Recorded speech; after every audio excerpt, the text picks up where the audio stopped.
Mentorship आता pre संपलेली आहे UPSCची आणि बऱ्याच जणांच्या अशा एन्क्वायऱ्या आहेत.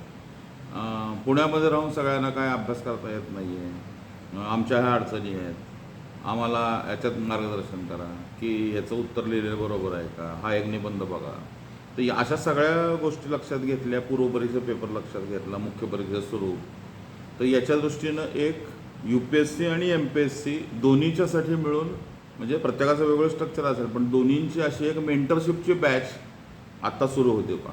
मेंटरशिप प्रोग्राम जो आहे ना हा 2027साठीचा 1 वर्षाचा असेल आणि त्याचं स्वरूप असं असेल की आठवड्यातनं एक टास्क दिलं जाईल आणि ऑफलाईनला येणाऱ्यांनी ते दर शनिवारी इथं 11 वाजता येऊन रिपोर्ट करायचं आणि दिलेले टास्क होते का बघायचं, टेस्ट असतील तर का सोडवायच्या ऑफलाईनच्या, आणि ऑनलाईनच्या लोकांनी एक सुटेबल मी जी वेळ सांगेन त्या वेळेला मला आठवड्यातनं एकदा सगळं मटेरियल जे मी सांगितलेलं असेल ते सबमिट करायचं.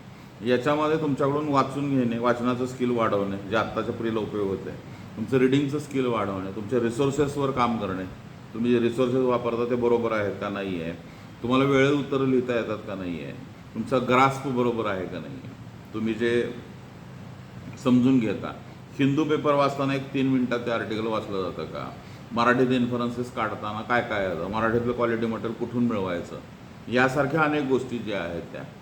PYQचं ॲनालिसिस काय करायला पाहिजे, NCERTचा वापर कसा करायला पाहिजे, आणि त्याचबरोबर संपूर्णतः तुमच्याकडं असणारा कमी उपलब्ध वेळ आणि त्याचं गणित कसं बसवायला पाहिजे. बऱ्याच जणांचे सायकॉलॉजिकल इश्यूज आहेत, म्हणजे जमत नाही आहे, मॉरली डिफीट झाल्यावर का वाटतं आहे. मग अशा सगळ्या लोकांच्यासाठी म्हणून ही कंटेंट आणि एक्सप्रेशन दोन्हीच्या दृष्टीनं उपयुक्त असणारी ही मेंटरशिपची बॅच आहे. मेंटरशिपमध्ये मुख्यतः काम करून घेणं तुमच्याकडून जे आहे ते, आणि ॲन्युअली 1 वर्षभराचा हा प्रोग्राम आहे. त्याच्यामध्ये तुम्ही जेवढी प्रगती कराल तेवढं चांगलं आहे, कारण सगळ्यांना काही इथे येणं शक्य नाही. त्यामुळे ती ऑनलाईनला पण ठेवलेली आहे.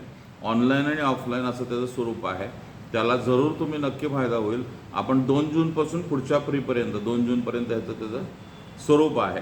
ज्यांना उपयुक्त वाटतं, मेन्सचे लोक पण असेल, तुम्ही 2 मेन्स दिलेले असेल तरी माझ्यामध्ये उपयोगी पडेल, किंवा अगदी फ्रेशर असेल तर उपयोग, सगळ्या स्ट्रक्चरच्या लोकांना ती उपयोगी पडेल जे आहे. त्यामुळे त्याचा जरूर फायदा घ्यायला पाहिजे की कसं आपण हे इम्प्रूव्ह करू शकतो आपल्याकडे असणाऱ्या उपलब्ध वेळेच्या दृष्टीनं.